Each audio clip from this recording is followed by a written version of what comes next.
So, last video. Got the handle on, which I will be taking back off, and I'll explain here in a minute why.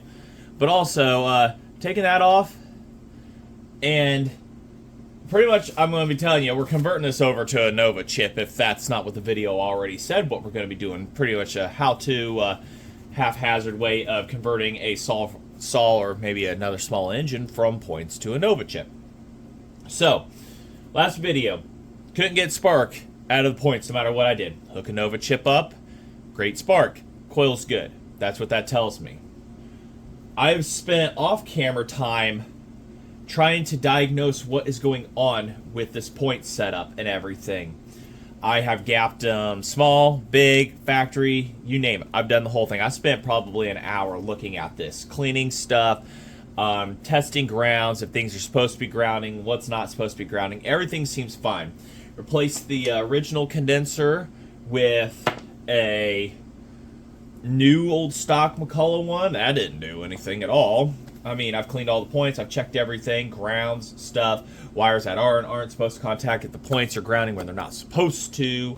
I mean, I've done all of that, and that so far hasn't done anything worth a damn. So, points are open right now. It's not grounded. That's the way it's supposed to be, because now all the charge from the condenser here is supposed to travel up and through this wire, which the wire is good.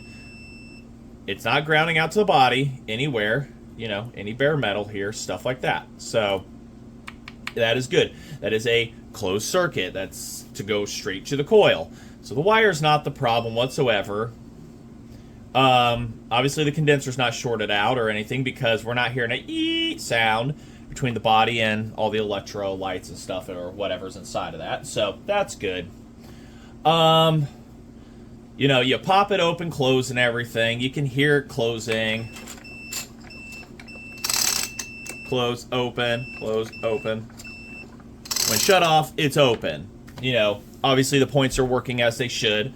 This is grounding proper. This on the inside here is grounding somewhat. A little bit of, no, wait. Hold on. No, I'm attached to the wire. Duh, it's not going to be grounded until I close it and where there's continuity. So the points are clean. They're making contact. Resistance on them is... yeah, dropping to, it's like 1 ohm of resistance between that. You know, the points, maybe they're dirty? No, probably not. That's just a resistance between the body and this tip here by the time it goes through that wire. So we have 1 ohm of resistance through this entire wire, and that shouldn't be affecting any spark or whatnot. So, like I said, I don't know what in the system, the braking action is the problem. What I do suspect is how much play there is on this breaker rod. Alright, there is quite a bit of play right here. That is how far the breaker rod has to move inside the flywheel with its 2 little ears to make contact.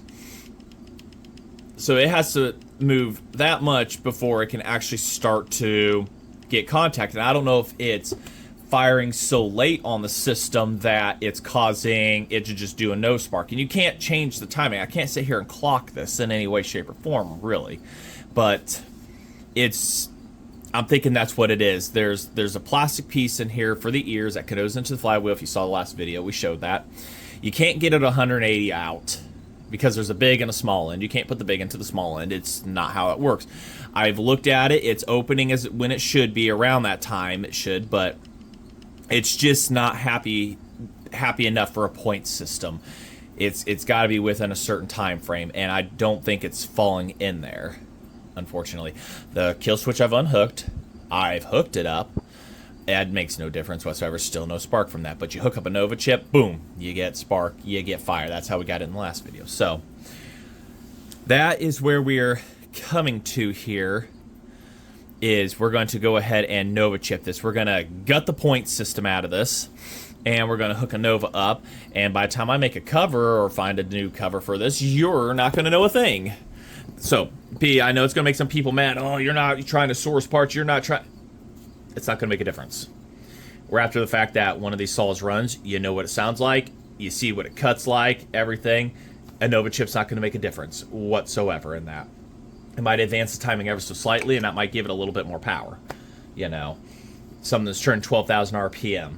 And somebody be like, well, replace the points. Have you looked for BP1 points? Yeah, no. It might be a different part number. I'm not going to look for that. But, like I say, this rod right here, it's got a few degrees of play in it to where that's not good. You've got all that. You got the flywheel's got to turn. This has got to turn before it starts breaking this. And like I said, I spent an hour on it. Nothing. I can't get a thing. You can hold the wire. You're not going to get a thing.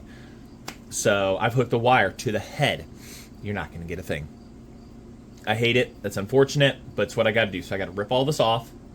And there's a few things I got to reline up in here. I'm going to replace the fuel line while we're at it, because our next video is going to be fixing that carburetor and everything and getting in there. So I'll have to take this cover off some point. I have yet to take that off, and we'll have to get in there and do that. So I figured while this is all back off and I'm gutting it of all of it, taking the rod out and stuff, because that's just another failure point there. We'll just go ahead and replace the fuel line while it's there. It shouldn't be too bad. So, all right.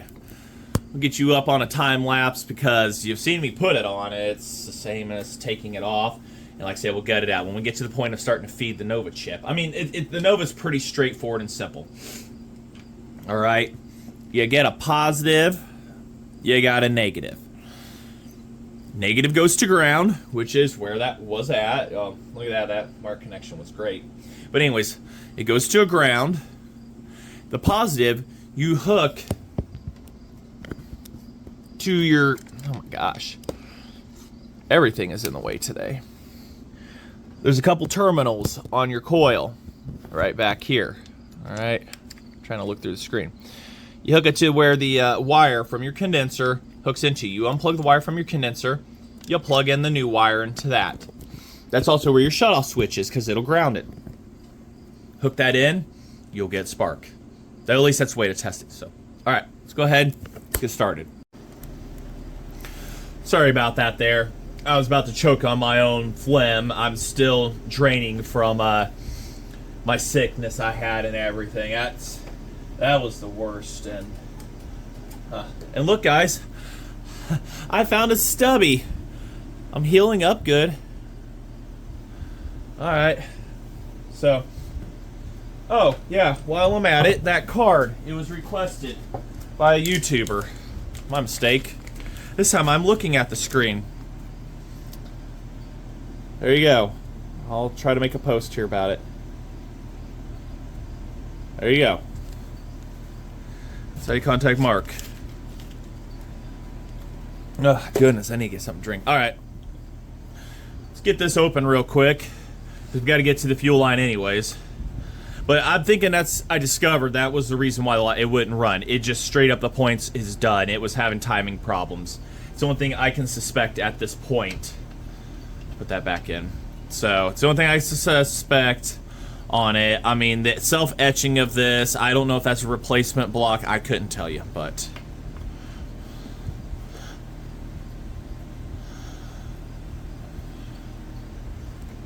oh my gosh. Holy shoot. What? How did this thing run?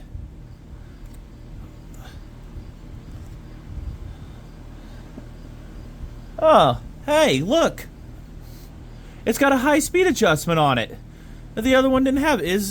Wait, what? Is that a later style? I have to look in the books on that. But look at this. How did this thing breathe? It did its job. I mean, the airbox is clean, but how? No. Oh my gosh. Those are $80. All right, we're gonna figure out how to clean that. Oh yeah, no, that is hard as a rock. So it has ability. So this might be a later one. It looks like it may have had a carb kit put in it too. I wonder if the primer works. Oh, it ain't hooked up. We'll have to do a fuel line replacement on that, but...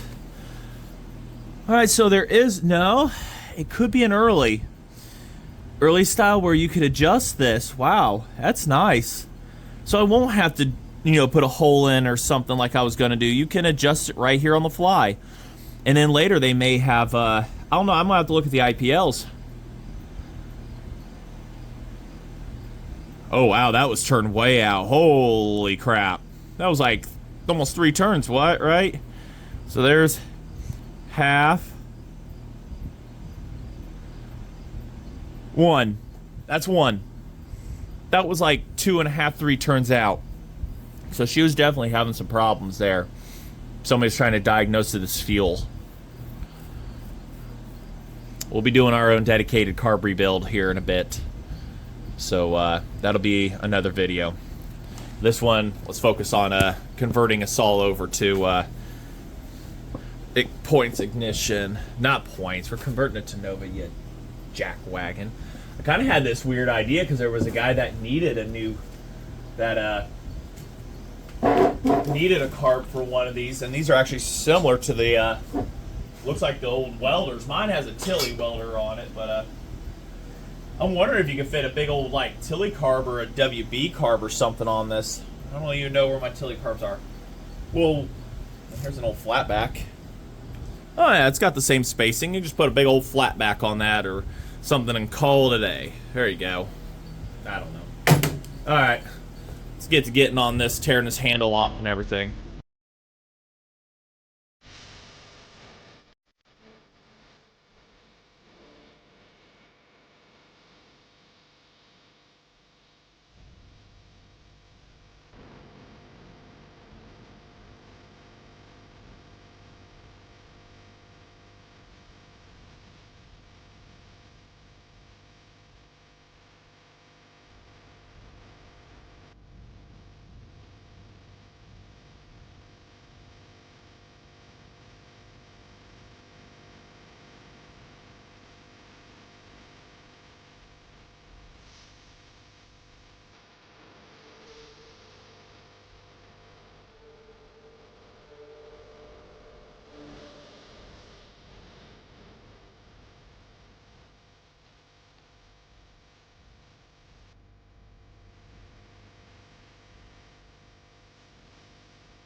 Alrighty.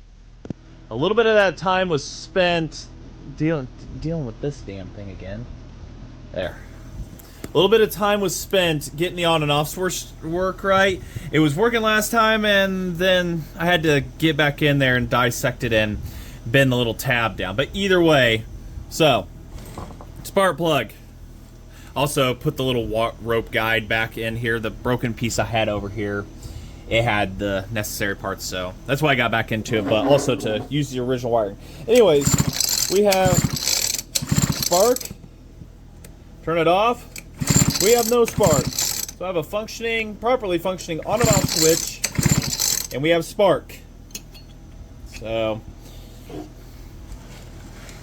I mean, it's pretty straightforward here on the process. I mean, like I explained earlier, it's just the BP1 here. You gotta get in and wire stuff. I mean, you can half-ass it, I guess. Oh, the rubber's loose. You can half-ass it, do whatever. You could put it underneath the hood of it where it's going to hit all the heat. Right here, perfect heat sink for it. These do get a little warm. Can get warm. So right here on the outside where it's cool, you'll have a cover over it. It's going to be able to go to the handle and everything perfectly. Out from underneath the hot-ass internals and everything. But, so, you're also wondering, why did I leave the fuel line so long? I kind of have an idea. It might break some hearts. But I'm breaking hearts anyways, converting this to a Nova chip. But I've explained, I showed why. I was against the wall on that. So, the primer on this one didn't appear like it was working. And, well, they're expensive. To get a new old stock one, that may not work either. So, plan B. This is a 44cc saw. I'm thinking it can do what other small engines can do of that time era. And that is pull fuel through a primer bulb. I can hide this one. So the idea here is to hook up a primer bulb in line with this for testing purposes. and I can hide that. I could hide behind here. I can put it into this shell, more or less, right here.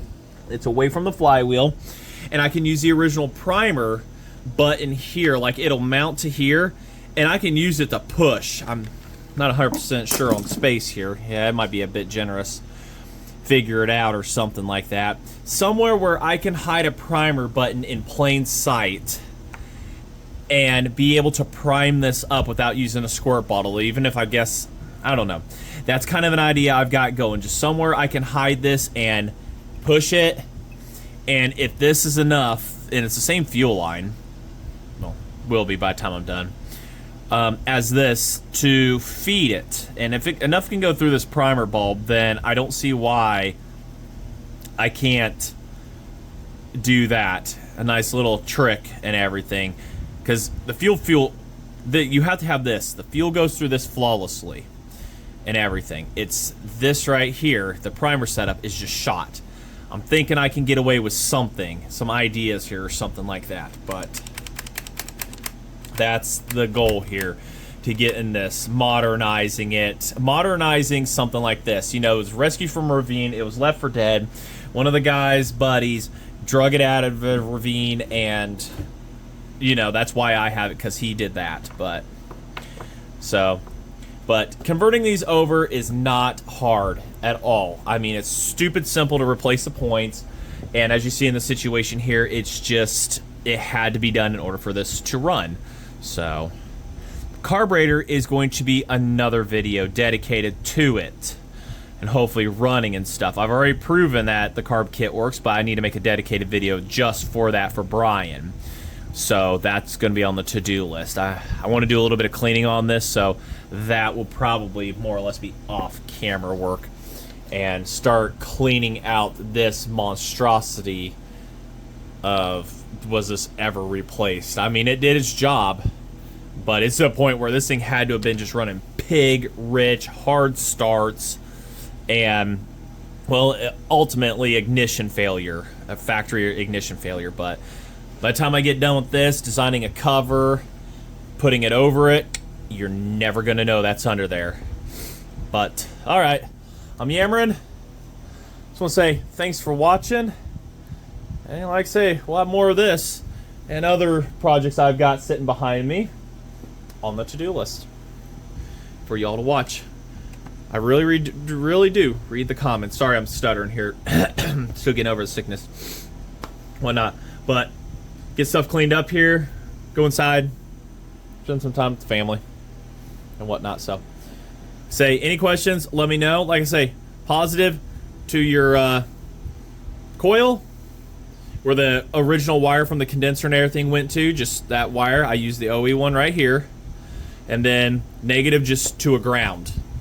No need to run another giant long wire somewhere, just right to the ground of this. It'll work perfect. And like I say, should be good to go.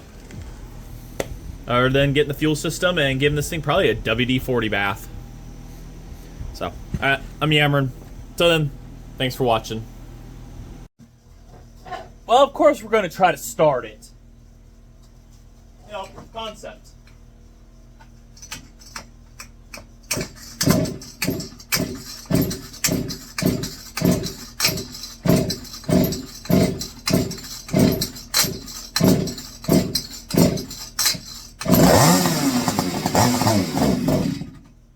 I went through the carburetor that time for starting. Man, that made a nice little sound. I guess it helps to tighten the bottle down. One more.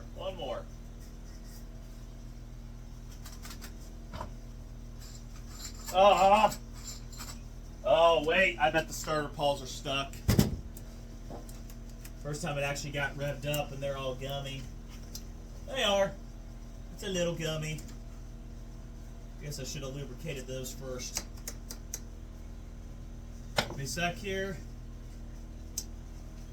Of course, I ran out of WD-40.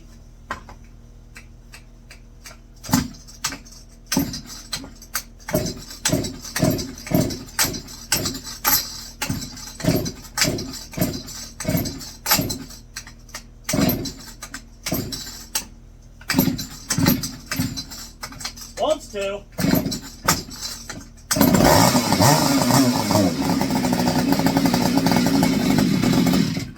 Hey, that was a nice long run. All right. Ignition works. We just got to get the fuel down. Other than that, sounds pretty good. Yelling syndrome again. All right. Thanks for watching, everybody.